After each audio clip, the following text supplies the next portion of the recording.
Lions Rock Productions.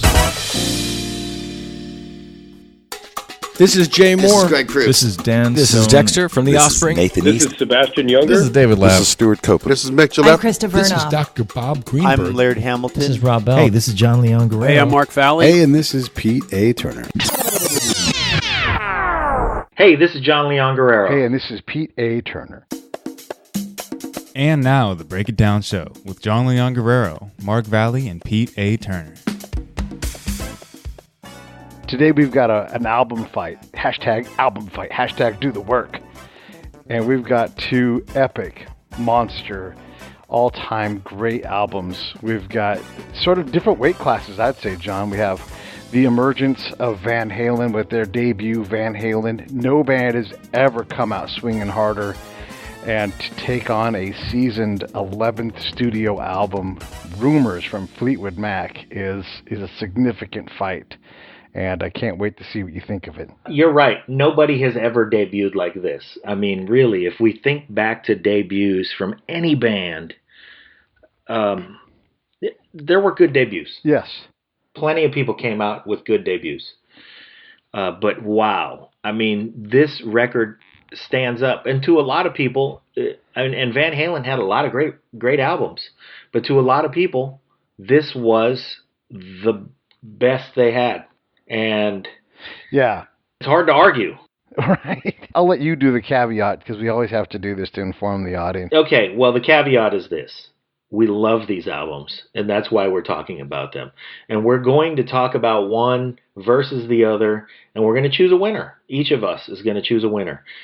But it's not because we don't absolutely love both of these records. We're talking about these albums. Know that we love these artists. We deeply have emotional attachments to these works, and we challenge you guys to go back and listen to them if you haven't heard them in a while, and chime in with your own comments. We also encourage you guys to buy the music too. I mean, one of the things that we get out of this is an appreciation for music that maybe we didn't have time for before, that we haven't thought about in years, or music that we just love and artists that make it. It's because look at what their music, and in this case, we're talking music from the 70s. So 40 years ago, this music was created, and here we are now making it contemporary again with the conversation that basically no one has ever thought about before. Rumours versus Van Halen? Are you kidding me? Yeah. So one of them, like you said, was a debut. The other one was the 11th. I'm really trying to get my arms around that. The 11th studio record. Oh, boy. Round one.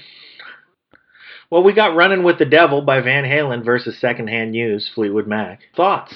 In terms of the Van Halen catalog, Running with the Devil is a pillar of this catalog, something that they can always play and the crowd will always go bonkers for. Yeah. That's how you start a career. It is right how there. You start a career at the start of the debut album, and it's how you start a career. And it's worth saying that Secondhand News, I love Secondhand News. The drums are way back in the mix, which I think was magical in this case. So much so that it's easy to hear this song and think of it as an acoustic guitar and mandolin jam and forget that the drums are in it at all. Yeah. And I love Mick Fleetwood, but, they truly don't make them like that anymore unless you listen to bluegrass. So hats off to, you got to mention Ken Calais, who he's done so many records from artists like the Beach Boys to Motorhead to Lionel Richie to Michael Jackson. He worked on Bad. But of course, his daughter is Colby Calais, and he works on her records too. The other engineer on the album was Dick Dash, Richard Dashett, and he made a career out of collaborations with Fleetwood Mac all the way back to, he started with Buckingham Nicks. So they did a brilliant job engineering this record, and Secondhand News was one of the terrific examples.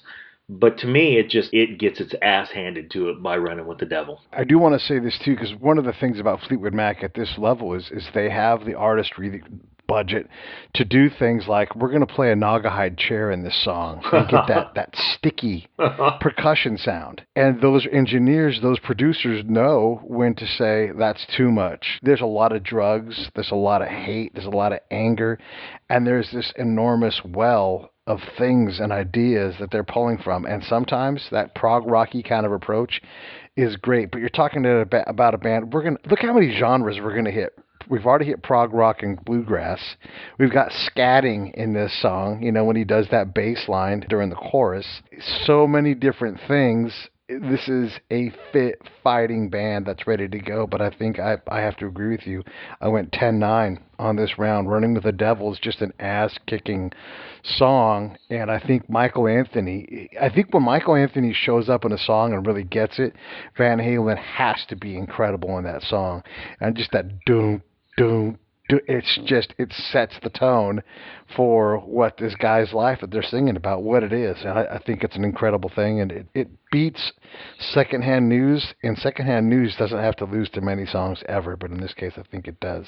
I think it loses to it in a way that when you see a kid who, the kid with the glasses who's never been punched in his life, and he takes that sucker punch to the stomach, it's like, oh God, get away from this poor kid. He didn't deserve that.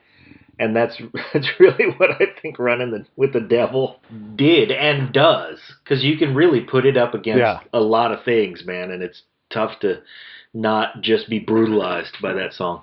When I look at my notes, the note I have in here towards the end is the disco feel. There's a third genre we already talked about, but the song is tight, it's well constructed, but it's not as good. You're right. Classic, well-constructed song. Round 2, Eruption. Yeah. And you would go, okay, Eruption wins, but it's got to go up against Dreams. I have all the respect in the world for what Eruption is and what it meant, and I know that Eddie needs his time to do what he does. He's bigger than the band in so many ways, and this is one of the strengths of Van Halen, but it's also one of the drawbacks. And right here, Eruption, oh my God, it's just him saying, look, all of you guys get to play catch up. I'm already 10 years ahead of you, and I'm going to put it down recorded. You can try to catch up, but in this song is what Joe Satriani was going to be doing in the 80s. All of those guys from that peer group were all, this is them going, oh, that's the spark. Yeah, it took a lot of either wild, young, unseasoned stupidity or enormous brass cojones to say, I need to be left alone for a minute and a half. You guys just walk away. Let me handle this. And to put down the guitar masturbation that a lot of people, if you gave a lot of people a minute and a half, it'd be guitar masturbation. But this minute and a half of recorded music really changed the guitar world. You can hear the sounds of the next decade over and over again in that song. The problem is it's going against one of the catalog-defining songs of Fleetwood Mac. Yeah. And similarly, Dreams was dreamt up by Stevie Nicks. Like everybody else was doing something, so she went off in the back room and noodled away on a keyboard, and 10 minutes later had this song. Proper respect to Eddie Van Halen, arguably the best who ever did it, but a minute and a half of him playing by himself doesn't measure up the complete piece of work that is Dreams. So I think round 2 goes to Dreams. It's the difference making that breakup and the pain that they're all drawing from, and then the ability to go, oh wait, this song is actually pretty good, and being able to perform it. There's a professionalism that gets them to a special place in this whole album, and this song, it's not fair to Eruption to go up against that, but that's how it lines up. Round 2, I think we both agree it's 10-9 again, but this time going towards Fleetwood Mac. Yeah. Okay, round 3, the old Kinks classic, You Really Got Me, versus Never Going Back Again. I don't really think that this is much of a fair fight either, honestly. But oddly enough, I mean, they're both sub 2.5 minute songs. They actually match up pretty good. I think You Really Got Me, though, was an interpretation of a song that everybody didn't realize how much they liked until Van Halen did it. So we do have to account for this because we've said in the past that covers, it's harder to get by on a cover. But what this song does is when you think of You Really Got Me, you think of this version. You don't think of anybody else's version, quite honestly. Not Ray Davies' version or anybody else. Yeah. And when Ray Davies did it, they're like, hey, do a Beatles song. And he's like, I'm going to do a slightly scary Beatles song. And so he did that.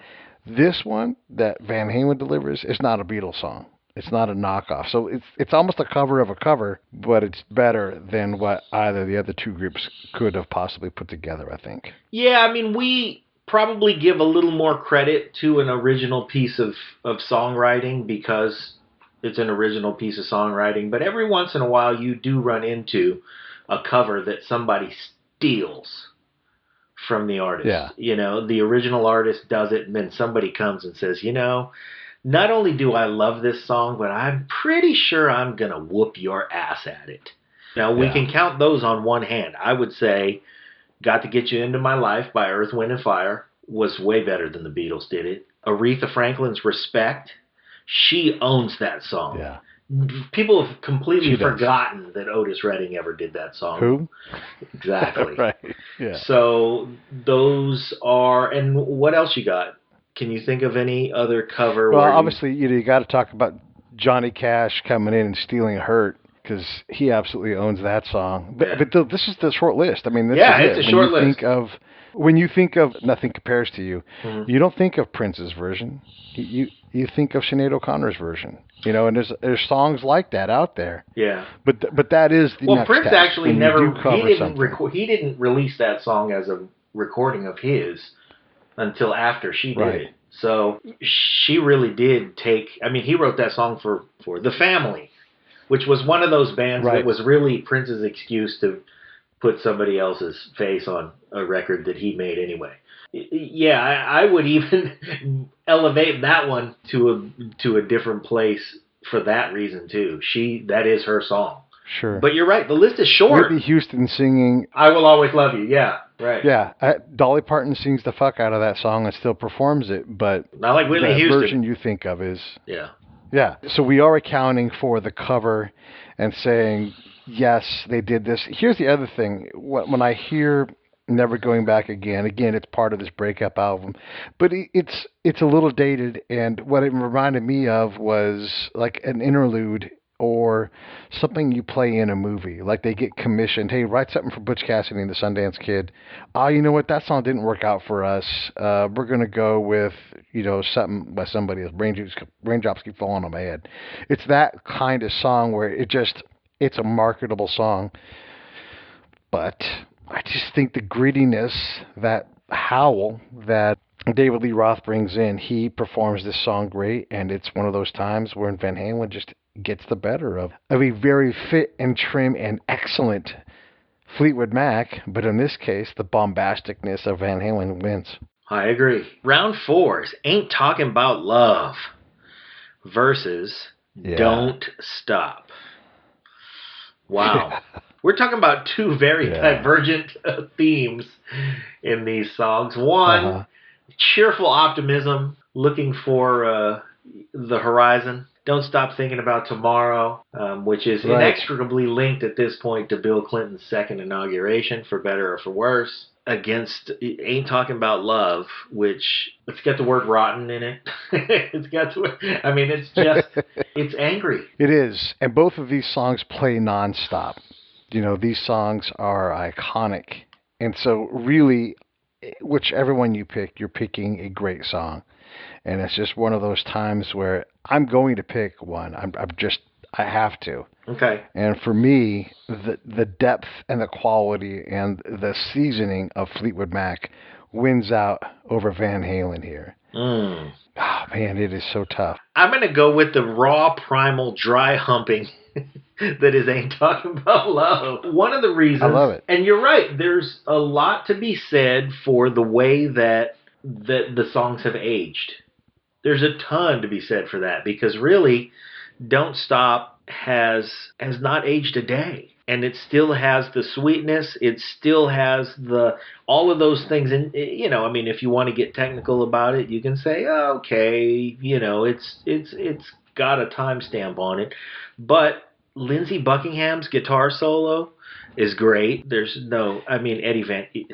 you want to talk about guitar solos, There aren't going to be too many songs where you go, yeah, this song was great and this guitar solo was better than Eddie Van Halen's. I just liked the youthful vigor of Ain't Talking About Love.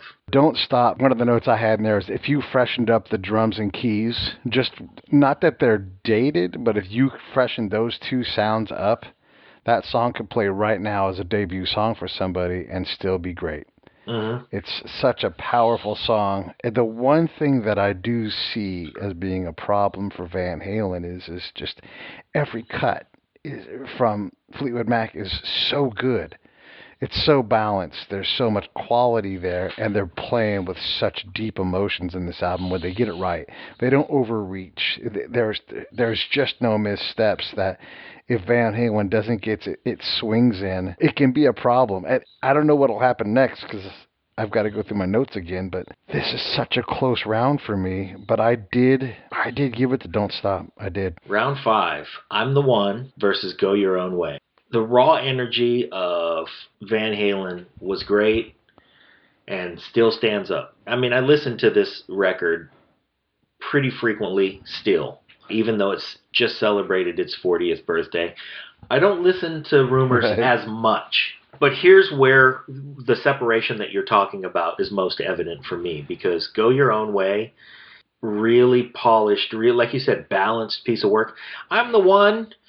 A lot of energy. It was pretty good, but it just stood on the energy. It didn't really have the legs of the songwriting, and I just Go Your Own Way was the clear winner in round 5 for me. Yeah, I definitely agree with you on this. The problem with Van Halen, where they haven't shook all these things out yet, and I don't know that they ever get it always right. Fleetwood Mac is just constantly there, constantly great. But this is where there's a little bit too much of Showman Dave, and he has that line right before the end, show me your love, babe. Oh yeah, show me. And then he goes, show me. Like with his hands out. Right. Oh man. Yeah. And then he scats and does all of that Dave stuff that sometimes it just isn't good enough at this level.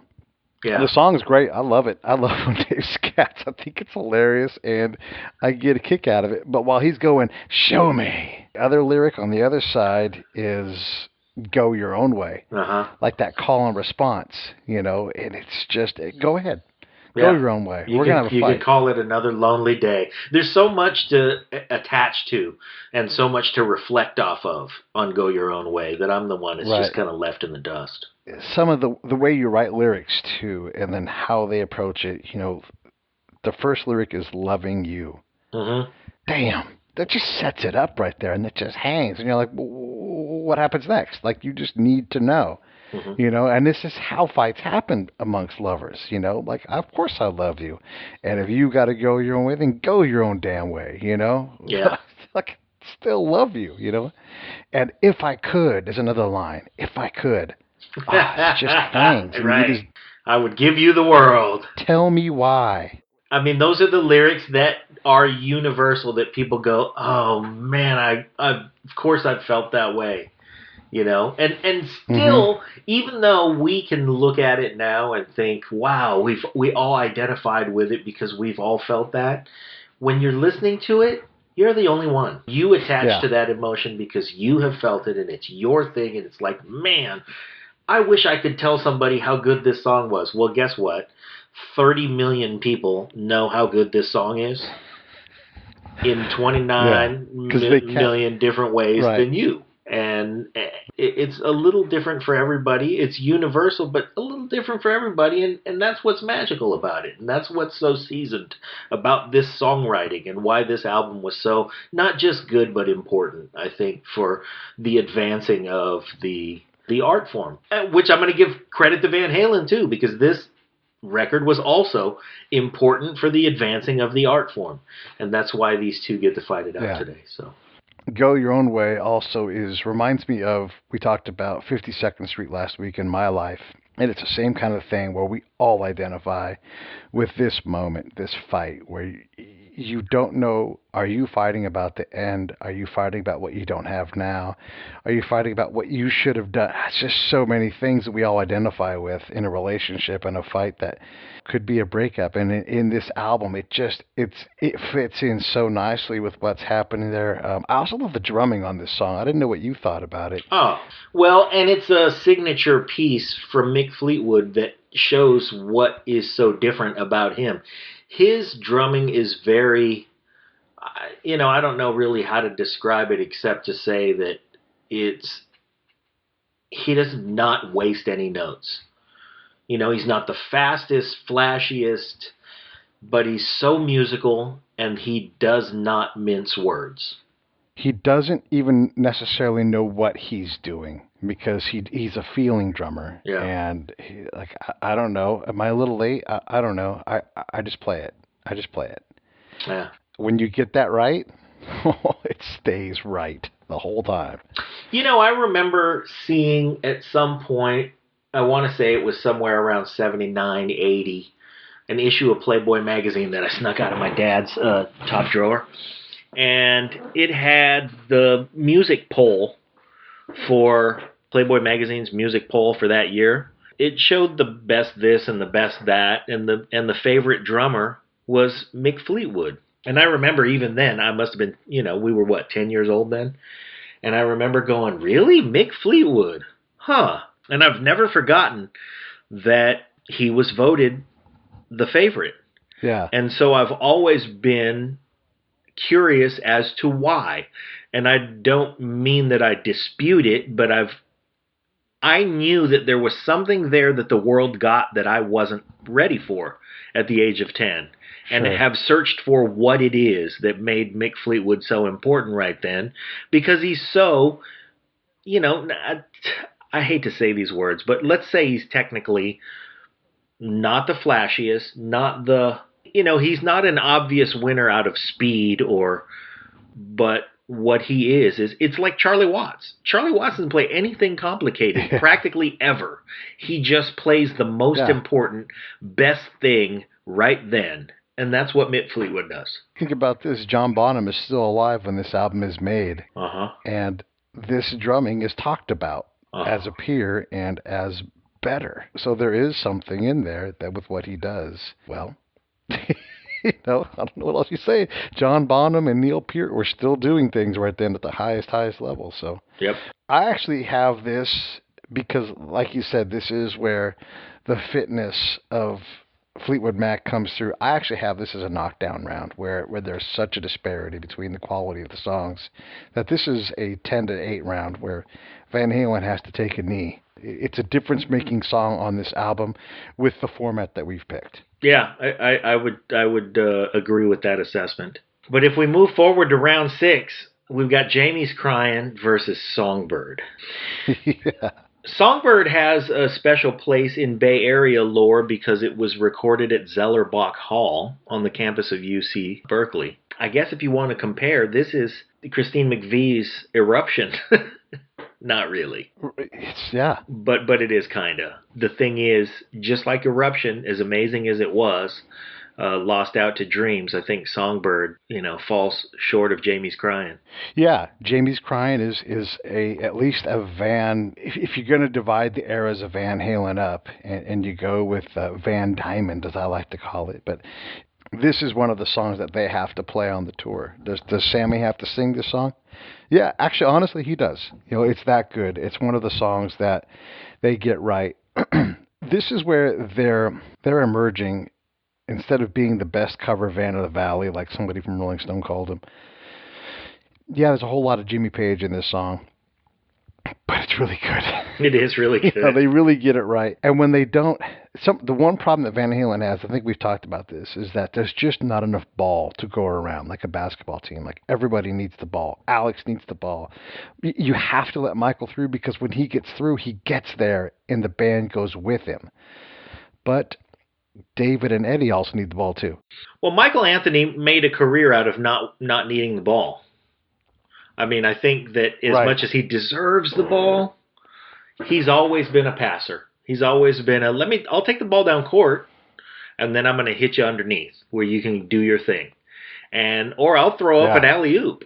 I mean, and that's what I think his falsetto would come through as, because it was the so often unappreciated part of a Van Halen song. And his bass lines, I mean, it takes a special bass player to give Eddie Van Halen the room to chord out, solo out, come back to the chords, make a change, play a bridge, do all of the things that make Eddie Van Halen acrobatic, but still have a foundation and a trampoline under there, or the safety net, as it were. And I think that's what Michael Anthony provided. Jamie's Crying's no different than many of the other tracks. I mean, his playing was so good and so noticed. I won't say underappreciated. I think everybody who really cuts through. I think of Michael Anthony. I think of Phil Deckard, and I know how important he is to Phil, and Phil's playing, and this record's importance to Phil. But I think that Phil in Cry Wolf was the same thing, where he not only provided the bass foundation, but he provided the musical foundation and the supporting ability to be so strong that the rest of the band could go out on the tightrope. And Jamie's Crime is a great example. Yeah. The versatility of Alex Van Halen is the other thing that's underappreciated, because he played so hard and so loud like John Bonham that you could miss that he would go to the 16th notes on the change leading into the chorus on Jamie's Crying. And it was a great thing that you didn't see too much of on rock records like this. So just unique voices on all of their parts, and Jamie's Crying is a great example of all that uniqueness. If Go Your Own Way is a great breakup song, this is Van Halen's response. And one of the things I love about this fight is you have this constant female point of view.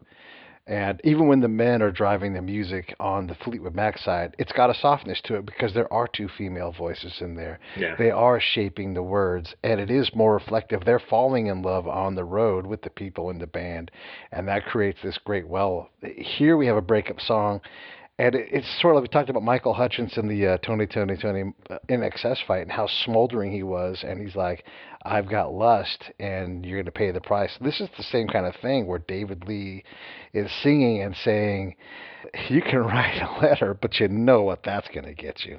Like this is just, it's a colder male POV breakup song. Yeah. Fuck, they get that right, The one thing I do want to say about Songbird, obviously that song is beautiful. It will always be played. It'll always be this great love song. But the thing it reminded me of is, and I want everybody to go do this when you get a chance, play Songbird, just the beginning of it, and then go play Bon Jovi's Dead or Alive. And tell me that John Bon Jovi wasn't going, yeah, I'm going to make it just like Fleetwood Mac. Like, I love that Songbird song, so I'm going to make my own love song about my buddies. And I guarantee you're going to hear it and go, oh, no shit. Because Fleetwood Mac is that inspirational, that they're just throwing music out there that is moving the very best people of the next generation. Yeah. Okay. But I still find it to be Songbird losing to Jamie's Crying. So the round goes to Van Halen. All right. Let's see. Atomic Punk versus The Chain. Man. Oh, boy. Yeah. The Chain is a very different piece of music that refused to be ignored. It lacked a backbeat. It lacked. It was just very sparse in its opening, and it was sparse in a way that sparse isn't even the right word. It was naked, tormented, and oh god, this is songwriting on a different level. And Atomic Punk was great, and it was masculine, and it was full of energy. And if you ask, my 15-year-old self, it would have been Atomic Punk all day long, but I'm not 15 anymore. And so The Chain is head and shoulders above for me. Yeah, I like the punk rock nature of several of the songs on the Van Halen album, and that's why I wanted to mention that in this because the word punk is in the title. But they definitely have that, Pennywise gets a lot of that male chorus kind of thing. There's just the pacing of the song, and those are great things from Atomic Punk. But The Chain is a different song. And again, I'm going to go to these lyrics because they're written by women and they're powerful. And if, like, man, holy shit. You don't love me now? Jesus Christ. It's so powerful. Run in the shadows, damn your love, damn your lies. Yeah. That is heavy. Heavy. You said you weren't going to break the chain. Yeah. And this is that woman scorned, singing about that scorning. Yep. You motherfucker. Yeah. Yeah. It is heavy. Different level.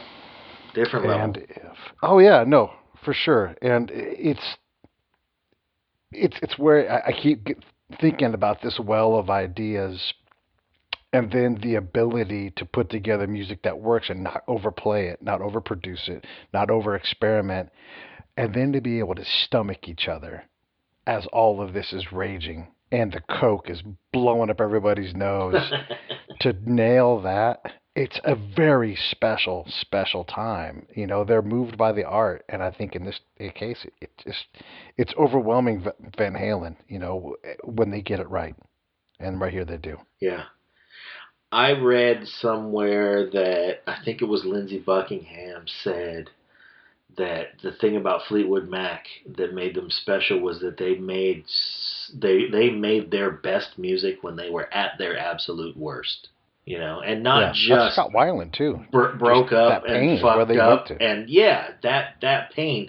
But then they would do something to make that pain open and raw, like let's party all day and then write this song when we're coming down hard off of a 36-hour coke binge. Yeah. Yeah. All right, so just to keep us on track here, we have Atomic Punk losing to The Chain. Both of us have it like a 10-9 round, so I'm going to... Yeah. This is an interesting round 8, because both pieces of work shift gears right here. Christine McVie, of all the breakup shit, I mean, they were right before this album, she and John McVie had divorced. And they were only speaking music. They didn't socialize together. They didn't converse about anything. If it had to do with music and it had to do with a collaboration that they were going to depend on their living for, then they talked. Aside from that, they didn't talk to each other at all. And You Make Lovin' Fun was about, I think he was a lighting technician on the tour, who was the rebound man for Christine McVie after her breakup. So just that this album shows up on the record, and her enthusiasm for singing the song, and here's John McVie providing the bass line. It's like, this song is about somebody who's not you. Yeah. And finally there's a happy tune, but the happy tune is not about him. And it's an interesting shifting of gears. And I think both these songs, different approaches, again, the masculine versus the feminine, but they're very similar songs to me. Eddie is ridiculous with his hooks and how fun he's having playing this thing. And then this is where Dave the Showman is great. He's on his knees begging, and both these songs are about falling for someone and being at your best, and just those looks and just like, look at me, I'm a ham. And oh man, it's just all those little things as you fall in love and just how you see it. And I also, anytime you can bring a clavinet into something and do something unique with it, which Fleetwood Mac does, I love it. You Make Loving Fun. It's softer, but it's still dangerous. Just as dangerous as Van Halen, because you're right, this is that new love, and she's been hurt.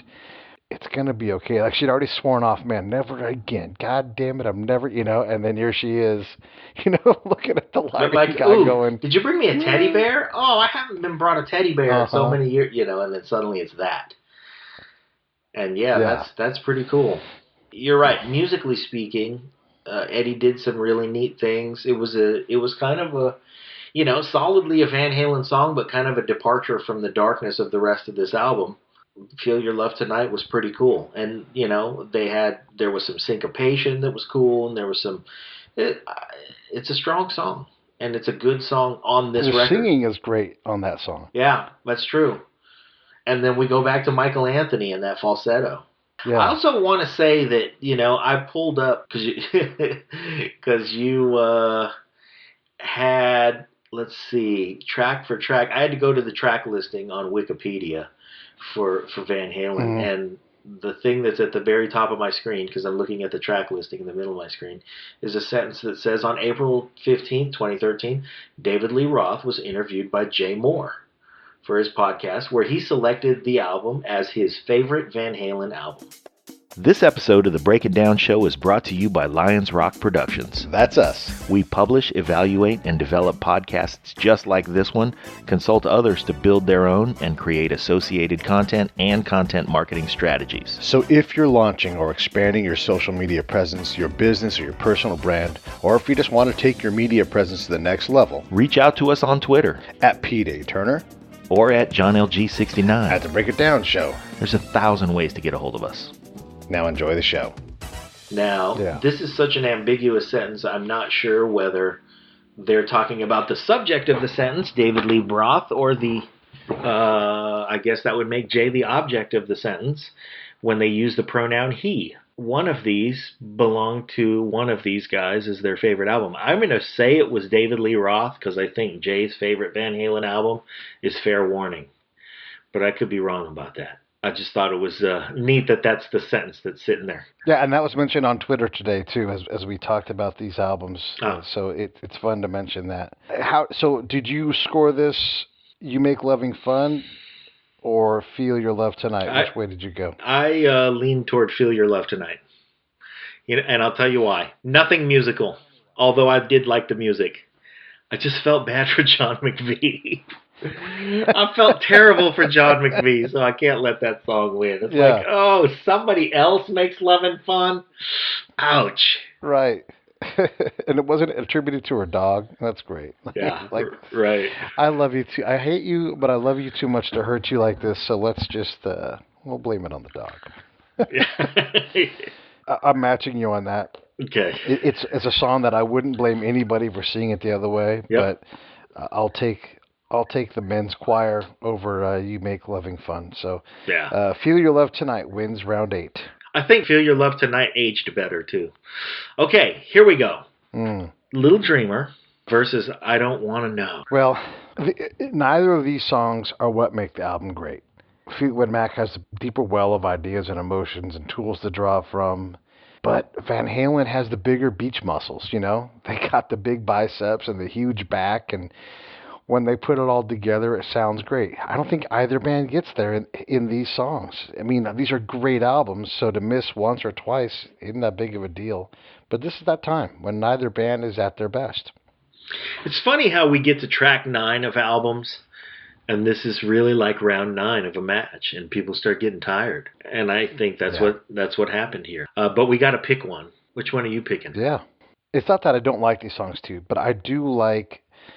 So the story behind I Don't Want to Know, is that Stevie Nicks isn't even there when they're singing it, and they're like, oh, I got to break the news. It's not going to be the song that she wanted. It doesn't fit into the feel of the album. They had already laid things down, and Lindsey Buckingham had already sang the part for her. And so they have this weird sort of duet. And that takes the song to, it's a happy mistake, a happy accident, where because you have the man and the woman singing the same song, and they're doubling one another, it changes the perspective enough to make the song more interesting than it might otherwise be. If this was just Stevie Nicks or just Lindsey Buckingham singing, it's not as good of a song. Yeah. And so for that reason, I gave it a slight edge over Little Dreamer. Because for me, Little Dreamer that song wouldn't make it on any other Van Halen album. Only here because they just don't have all of the songs they need to do this. And they couldn't do another cover, I don't think. Even the words are just don't make sense a lot in Little Dreamer. So I'll take I Don't Want to Know. I agree. Yeah, same reason. Little Dreamer's just not strong. They're feeling around for it, and they get to. Wow. Like you said, any other Van Halen record, this song doesn't make it. Any other anybody else's record, this is a good song. But we're talking about a great album in rock history, and it doesn't size up. Another reason why this Van Halen loses this round is if your lyrics aren't tight and you get into a lyric fight with Stevie Nicks, good luck. Because she got to a crazy place that very few lyricists ever have. Ever have. Hell, I think the magical mix of Fleetwood Mac, they could have said to one of the two engineers, hey, you guys write something.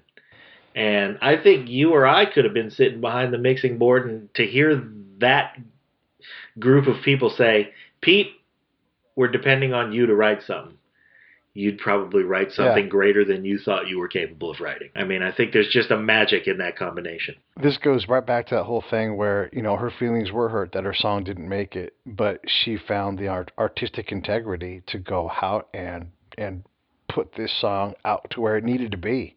Yeah. And that speaks to the professionalism and the seasoning and the quality people behind the glass helping them get there. Yeah. Because that ain't easy, And we've heard from Wes maybe on what it takes to put these albums together, and they're absolutely getting something from people who don't want to give it. That's a neat thing. Yep. All right, round 10. Oof. Oh Daddy versus Ice Cream Man. I really think that Ice Cream Man is one of the great songs in heavy rock ever. Because of its levity, because of the musical interludes, because of the way that it vacillates. I think so highly of this song that I can't think of many songs that you could put it up against that it wouldn't be.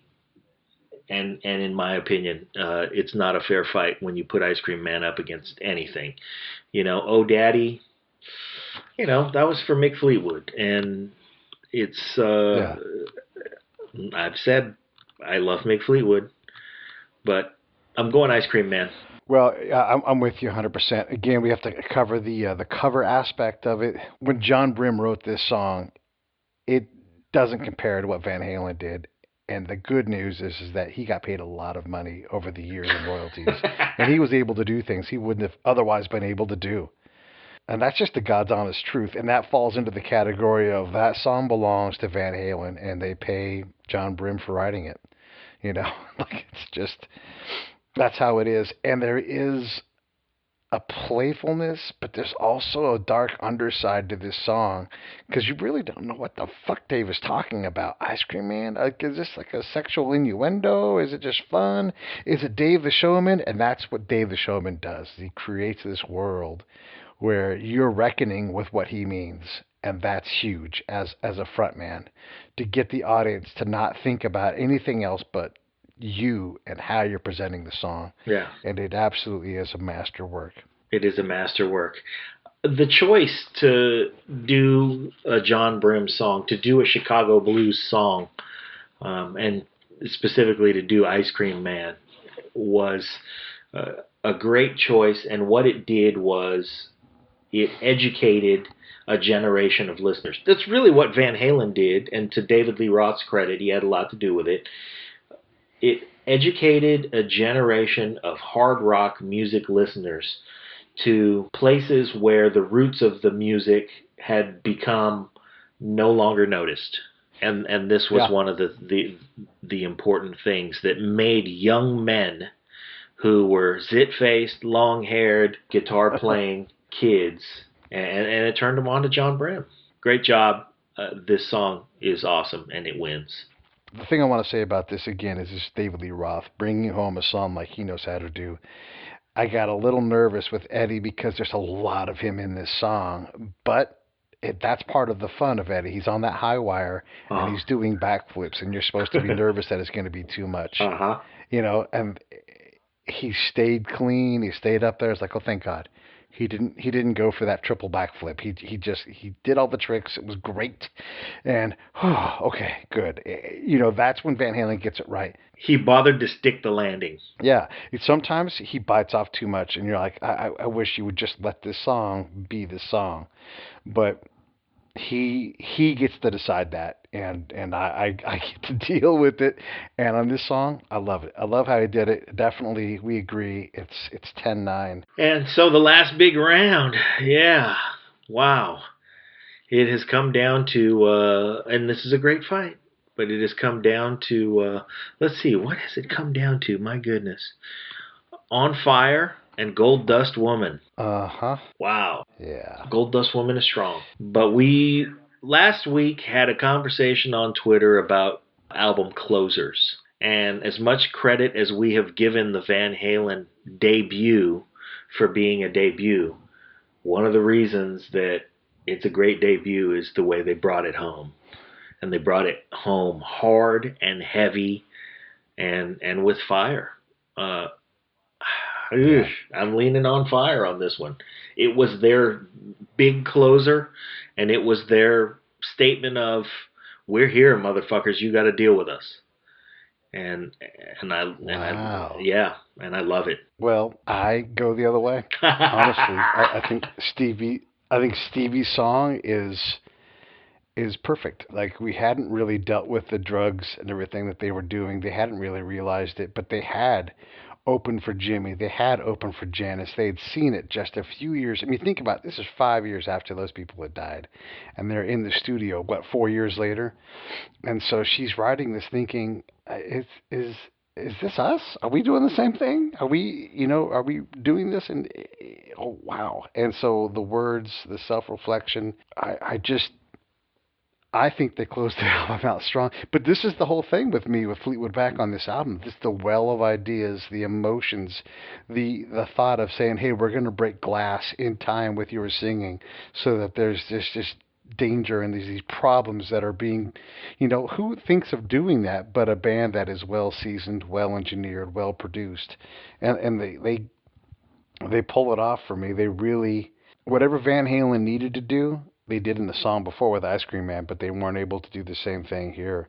And so I give it to Gold Dust Woman. Wow. It was also that as you describe it, the breaking of glass, that's gimmicky, but it wasn't gimmicky for Fleetwood Mac. Like, it was, in their hands, it was purposeful. Well, we have a bit of a problem, because it appears, if my math is right, that we've got a split decision. And the funny thing is we're so close on so many of the things. We both saw that the taking a knee, and we both saw a lot of 10-9, 9-10 rounds. But we disagreed on round 11. We disagreed on round 4, ain't talking about Love versus Don't Stop. Wow. That's enough to make we don't have a winner from what we have, and that means we have to go to Richard Lackey, and I'm going to see if I can pull him up right now. Richard, save us, Richard. Oh, man. So Richard went with my choice last time, and I appreciate that, but I'm not feeling all that confident. This was a tough one, Richard. It was very tough. I came up with Van Halen 1, edging out Rumours, and Pete came up with Rumours, edging out Van Halen 1. And once again, close. Too close to call. Just so you know, you are correct. You know what? I think some of it for me was just the overpowering. Energy had a lot to do with it. To do with it. But I will say there was a moment where Rumours was going to win, but that damn round 8 killed me. It hurt. It hurt me to make a decision. I almost tied it, but this is You Make Love and Fun versus Feel Your Love Tonight. Oh, I went the same way on round 8. And I originally went Fleetwood Mac. Okay. But something didn't sit right with my gut. Something wasn't right. And then I got all worked up because I'm getting down to 8, 9, 10, 11, and it was looking like it might go Rumours. And I was like, okay, well, it's probably one of the top 5 best albums of the 70s, maybe, as far as popularity and stuff. But something still wasn't sitting right with my gut.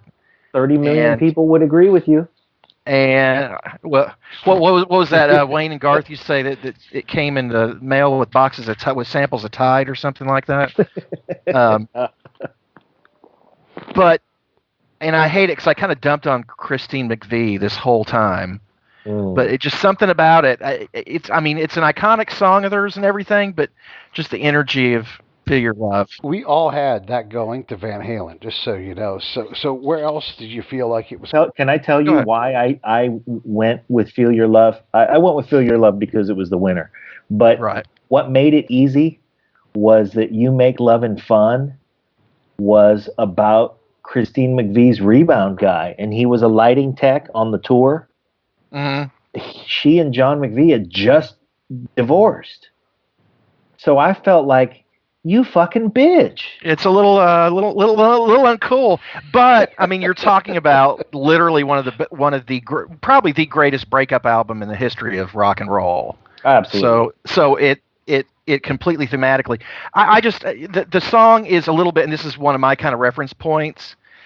Is over time it's become kind of a Dockers ad, and it kind of loses. It's songs that kind of lose their cool.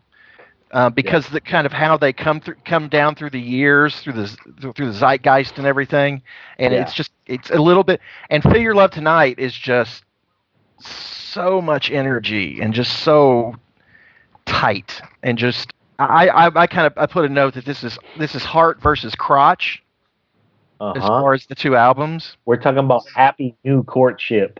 Yeah, but you asked other tight ones, and one that surprised me was Round 11. Okay. Gold Dust Woman versus On Fire. Mm-hmm. Now, I ended up giving it to Gold Dust Woman, but I almost went with On Fire because it's such an outlier for the album. And for me, what made it the perfect closer? Pretty damn good. I heard this is the first time. I know Van Halen 1 frontwards and backwards. I've heard it since I was probably 12, 13 years old. But I for the first time I heard some remnants of future thrash metal in there. In a couple of riffs, it hit the punk lover and thrash metal lover in me, and I just something I'd never noticed before, because I thought that was going to be a wash, the Gold Dust Woman.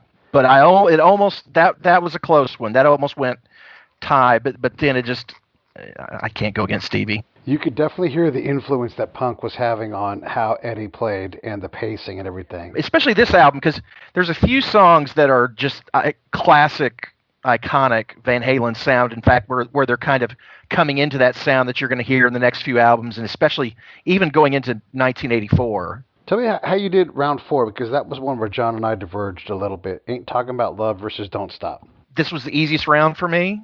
I freaking hate Don't Stop. I can't stand it. It was ruined in the 90s. This is not a political statement, but anytime political campaign, I don't care which side it's on, adopts a song, it's ruined. Because all I can see when I hear Don't Stop are a bunch of middle-aged people in suits and power ties dancing the white guy underbite to that song. And I can't take it seriously anymore. I can't. I hate it. I absolutely hate that song. So Ain't Talk About Love, which is one of the better songs on that album anyway, it wasn't even close. So Pete, you picked Don't Stop, didn't you? I did. I picked Don't Stop because I tried to wash my 90s-ness away, because like you, I had disdain for the song. I was able to do it. Let me ask you this. We both had in round 5 Show Your Love versus Go Your Own Way as being Van Halen having to take a knee because, the bar kept staying high. Yeah, Go Your Own Way is the single greatest breakup song in the history of rock and roll, and maybe the best pop song to come out of the 70s or soft rock. I probably after I went through all 11 rounds, I probably listened to Go Your Own Way 5 times. That song is I don't know what do you call that? Do you just call them rock? Do you call them some people might hate the term, but like yacht rock or soft rock or so. I don't really know how to categorize them. They're not bound by genre. They do whatever they want. They played Western. They played country. They played bluegrass. They played everything in that album. So whatever they are, that might be genre. The greatest song of whatever it is they are. Now, my favorite of theirs, though, on this album is The Chain. But we talked about that too. You're echoing a lot of the points that we made on this show, man. Really, yeah. The Chain was so strong and so divergent from. That was another one. Even though I like Atomic Punk for it being a little bit different, it wasn't even close. The Chain won before it even started. The one thing I do want to say about Atomic Punk that I didn't say earlier in the show was the scratching, the proto scratching on the guitar that Eddie Van Halen does, that's direct line straight to Tom Morello. Once again, more Joe Satriani style licks, just done before Joe had done them.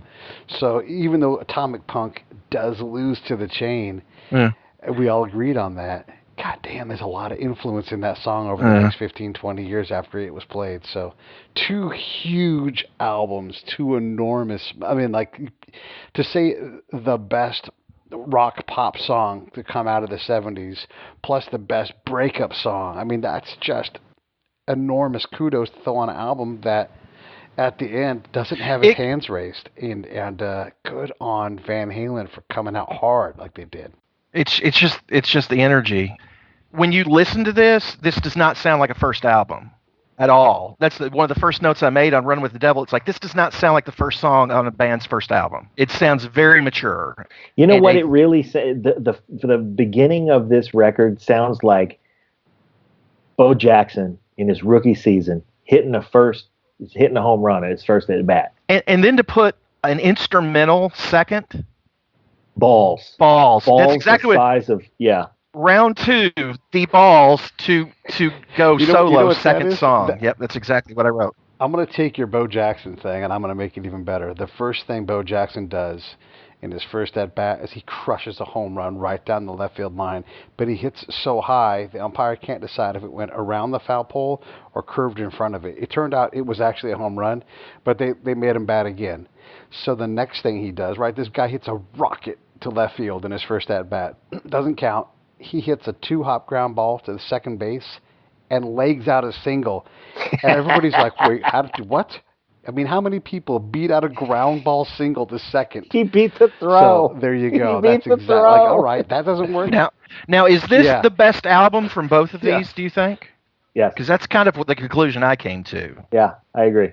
I don't know. I think Van Halen got it right. Did they get it right more times in the same album later on? I don't know. Yeah, it's hard to argue with. This is such a great album. I don't know if 1984 or OU812 or 51. Because every one of those you're mentioning, I feel like there's 2 or 3 filler. And to be honest with you, even the ones that I felt were a little bit weak aren't anywhere. Nothing felt like filler at all in this album. Nothing. And really, Rumours, only 1 or 2 felt fillery to me. Maybe 1. Well, actually, maybe just they were all so pissed off. Yeah, that's an entire album of 2 couples breaking up. It's fantastic. And then I will also say that it's that classic syndrome of you've had all your life to write this first record, and then the second record comes out. And Van Halen 2, I'm a big fan of Van Halen 2. I liked it a lot, but it was a sophomore effort. Yeah, it's got filler. It's got great songs, but it's got filler. In fact, they had 20 years to live out experiences and fall in love and get brokenhearted and all that stuff to write that first album, and then a year on the road to write the second one. Most of my favorite albums from most bands are first albums. I just think once they get wealthy that they lose something. Since I'm not privy to the original conversation, I'm just curious if it was mentioned, because I know there's going to be a lot of Eddie Van Halen worshiping. But was there talk about Mick Fleetwood? Oh, yeah.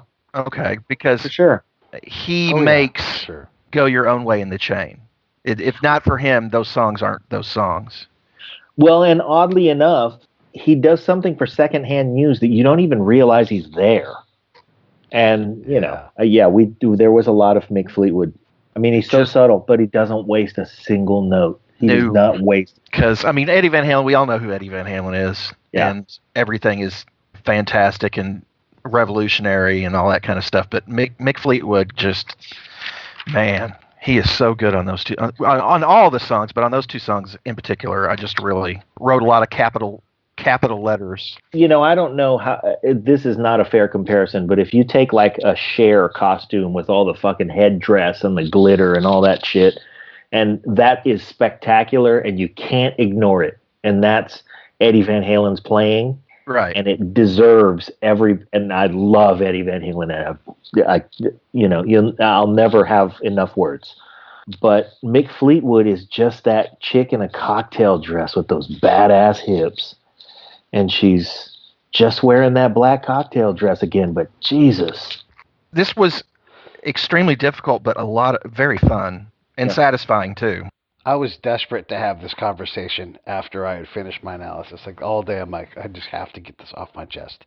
Well, Pete, I was done about 4:00, so we could have had the conversation, you know. that was I was the holdup. But Richard, I will say this, man. I am elated at how right you got this. Isn't it amazing? And now, who are you? Michael Jackson and Billy Joel. Where did you go? I was John? Michael Jackson. I was too. Yeah. See? I was really happy that you got that right as well. Yep.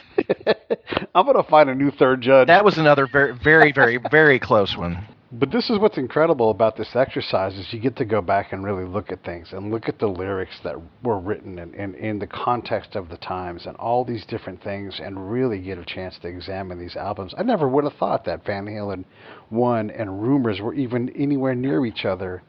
But here they are. Like, there's a breakup song that's followed by a breakup song, and this is the male's version and the female's version. All these points of so good. And speaking of lyrics, I had forgotten how good the chain is. It's so fucking good. I remember the first time I ever heard it, like, and really, like, I probably heard it a million times before on radio and stuff like that. But the first time I ever, as an adult, I guess I was a young adult, and I heard that all the way through, and right where it stops and it starts the bass line, and just being like, why am I 20, 21 years old and just fucking hearing this for the first time? Yeah. I think I bought, that was right when their greatest hits came out. So it was like 91, something like 91, when their green greatest hits album came out. I remember buying that CD immediately after that because I don't think that fucking song's on it either. It never gets the credit it should. Yeah, it's true. But speaking of lyrics, I just want to say that I'm not a huge lyric guy like I think Pete is. But I do want to point out the greatest line that David Lee Roth ever wrote as a pickup line is, "You know you're semi-good looking." I know. It's so and good. how, because like I said, I didn't write, I'd write, good lyrics or something like that, but it's the only set of lyrics that I actually wrote down just because that line is so, what is that called? Doxing? Where you just kind of put the girl down just enough to where she's interested in you. That line is so perfect. It's just so perfect. Semi-good looking. No, that whole song, that whole lyric is powerful. It does.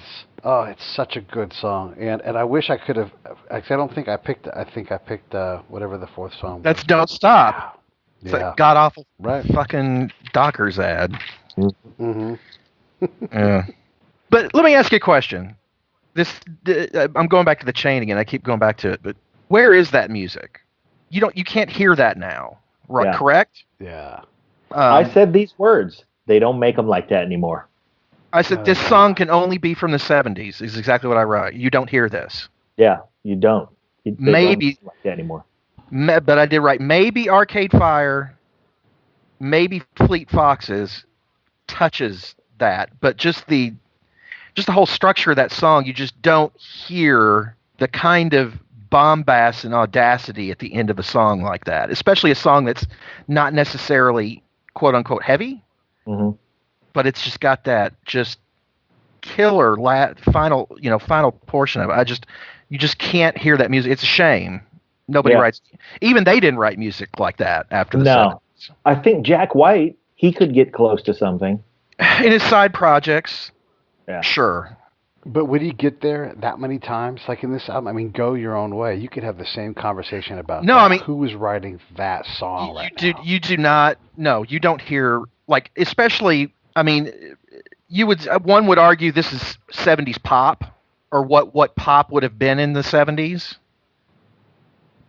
You're not going to hear this on pop radio. No. Nothing that... This is a real advanced adult music with adult themes and adult problems. Yeah, and adult execution. You might get it at 16, but that's only because the parents in the room showed you how. This is advanced music for sure on both ends. That music exists out there right now, but I just don't think there's a strong market for it. Maybe just a whole band of people fucking each other and fucking each other over and drugs, and what bands do that anymore? What bands have that much internal conflict and stay together because they make great music? Yeah, and then hang in there. Yeah. Yeah, and then record an album about it. Right. And then record about, 5 or 6 others after that, or 3, 4, however many they did after, and had really their biggest success 2, 3 albums down from that. And they just announced, I think today, like their farewell tour. They're still everybody's farewelling. The 90s brought all of them back. I mean, unfortunately, they brought the Eagles back too, but that's another discussion. But they are, listening to this album, they are underappreciated. Even though I knew all the songs and all that stuff, I just don't think they're appreciated for how good they were. Because that album is damn good. It was one filler song that killed them. Hard to please around here. Yeah. And one of the things that's always fun, John and I like to talk about, is never in their wildest imagination did they all think that they would have this happen to them, where their music would be collided 40 years later and judged with such fervor and with detail. So this is what makes it great, because this is them just doing what they do, and if they purposely went out and wrote an album to beat the other band, we would have, I think, a less rich experience. But here I am sitting in a beanbag talking with friends about music, and that's the whole point of this exercise. It's crazy, isn't it? This is one that I said it on Twitter. I listened to, I don't know how many of the songs on here again 2, 3, 4 times, and then started just listening to other music, kind of stream of consciousness for about another hour. Just sat there and listened to music. So this was a very sad. In fact, after the first 2 rounds, I was like, who picked these 2 fucking albums, and fuck you. And by the end of it, I was like, thank you. Who did this? Thank you. It was so weird, because I was so mad at the beginning of it, because I was like, this is just gonna suck. It's gonna be impossible to figure this out. It's gonna be, but then it just turned out, just very, very satisfying. So kudos. If it was an accident that we ended up with these 2 albums, but that's happy accidents. Yeah, I have to thank Richard Lackey for, again, doing the work, for crushing the work, for absolutely getting to the essence, and for once again getting the damn thing right. No, being correct. Yes, right. I think you and I agreed on 2. I think there's going to be 100. So I'm not going to claim that I have the recipe just yet, but I will say that I really appreciate the conversation. I'm glad, Pete, that you and I got arm wrestled to an exhaustive tie on this one, that we had to bring Richard in, because that was great and it was worthwhile. And Richard, thank you very much, man. Thank you too. This was a blast. Van Halen 1 goes down the champion this time.